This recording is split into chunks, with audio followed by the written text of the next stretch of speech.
আমরা আগে ভালো ছিলাম, আমরা 5 আগস্টের পূর্বে ভালো ছিলাম, আমরা আগে ভালো ছিলাম। আমরা মাননীয় প্রধানমন্ত্রী শেখ হাসিনা ক্ষমতা থাকার সময় আমাদের ইনকাম ছিল, আমাদের কর্ম ছিল, আমাদের কাজ ছিল। আমরা শান্তিতে ঢাকা রাজধানী থেকে শুরু করে সারা বাংলাদেশে ভালো হয়েছিলাম।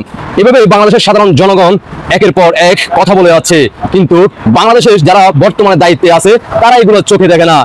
তারা মনে করতেছে 18 থেকে 20 কোটি জনগণ সব রাজাকারপন্থী হয়ে গেছে।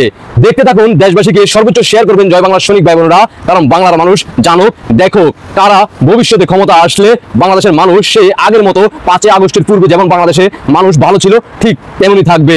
দেখতে থাকুন আর দ্রুত দেশবাসীকে দেখার সুযোগ করে দিবেন, দেখতেই থাকুন। আওয়ামী লীগ যে সঙ্গে ছিল ভালো ছিল ভাই, ব্যবসা বাণিজ্য ভালো ছিল ভাই, আমাদের কাজ কাম ভালো ছিল। 1200 টাকা নিয়ে পকেটে নিয়ে বাসা খেতে পারে, আগে ভালো ছিল। প্রধানমন্ত্রী যে সঙ্গে ছিল ব্যবসা পজিশন ভালো ছিল, ওই সঙ্গে মানে মোটামুটি ভালো। আমরা এখন বর্তমানে ভালো নেই ভাই। কেন ভালো নেই? অ্যাকচুয়ালি আগে যা ছিল মোটামুটি ভালো পর্যায়ে ছিলাম, এখন বর্তমানে নাই। কেন? ইনকামের অবস্থা খুব ভালো না, মানুষের ব্যবসা বাণিজ্য ভালো না। যে কইলাম মামা তোমার যে ইংলিশ কাতে ওই মামা আমাকে পরিস্থিতি খারাপ, ব্যবসা বাণিজ্য টাকা নেই, আমরা হাইটে যেতে পরিস্থিতি অনেক খারাপ অবস্থা আছে।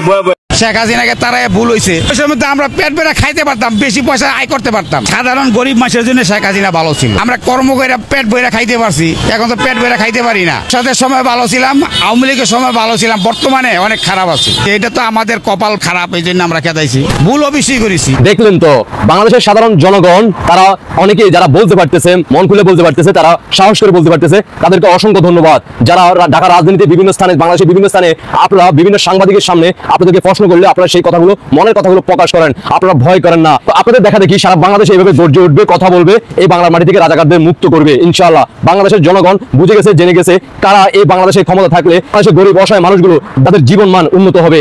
জয় বাংলা সৈনিক ভাই বোনদের দৃষ্টি আকর্ষণ করে বলবো, সর্বোচ্চ শেয়ার করবেন। বাংলার মানুষ এভাবে গর্জে উঠতে হবে, যাতে করে সবাই উৎসাহিত হয়, যার যার অবস্থান থেকে সবাই যেন এভাবে কথা বলতে শুরু করে। আশা করি বুঝতে পারছেন। আপনাদের ব্যক্তিগত মতামত অবশ্যই কমেন্টে জানিয়ে যাবেন, দেশবাসীকে দেখার সুযোগ করে দিবেন। বিজয় একদিন আগে হোক আর পরে হোক, মাননীয় প্রধানমন্ত্রী শেখ হাসিনার বিজয় আসবেই আসবে ইনশাআল্লাহ। জয় বাংলা 71 সৈনিকেরা মাননীয় প্রধানমন্ত্রী শেখ হাসিনাকে বিজয় দেওয়ার আগ মুহূর্ত পর্যন্ত রাজপথের সংগ্রাম আন্দোলন করে যাবে। বিজয় দেওয়ার আগ মুহূর্ত পর্যন্ত মাননীয় প্রধানমন্ত্রী শেখ হাসিনাকে জয় বাংলা সৈনিকেরা কখনো ঘরে ফিরে যাবে না।